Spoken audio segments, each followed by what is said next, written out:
Taga saan po kayo, ma'am? Kabuyaw. Kabuyaw pa po. Pantinda nyo? Mahal po ng bigas ngayon, ano? Matagal na po kayo nagbibigas. Ilan taon na po? Tagal na. Sa company ko kasi inaano. Sa company po binabagsak. Galing naman. Mas mataas sa amin. Okay. Wala silang mabili nito. Yung kantin nila. Opo. Yung nabibili sila madilaw.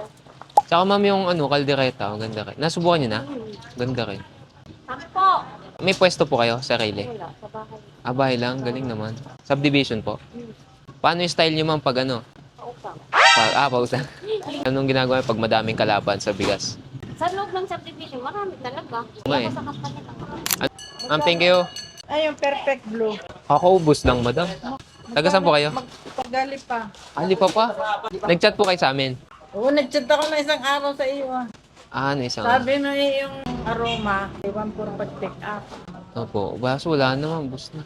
Pinakyaw lalo nung bago mag-Holy Week. Anong magandang mura-mura? Nakapares ba ma'am ng asmin? Ito ma'am, ito. Yan, asmin po yan. Mababa rin yan ma'am. Magkano ang garin eh? 360 ma'am, okay yan. Dami na rin nakakuha niyan. Yan, mango po yan. 1270 po. Yan, mababa pa yan ma'am. Yan ma'am, ano yan, malambot kahit mabahaw. Pero syempre, mas maputi yung perfect. Pero yan, kung titingnan nyo ma'am, as parehas lang din. Vietnam din yan ma'am. Kaya maganda. Ay, pag pick up naman eh, di may bawas na din. Pag pick up po ma'am, may less kayo. Ayan, Sakura po, bagong dating.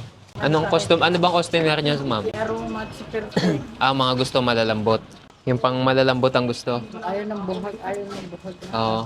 Pero rin naman eh, hindi malambot na malambot. Malambot po yan. Basta Vietnam ma'am. Hindi nyo masasangag yan. Ito, purong dinurado. So, mataas yan. Mataas po yan.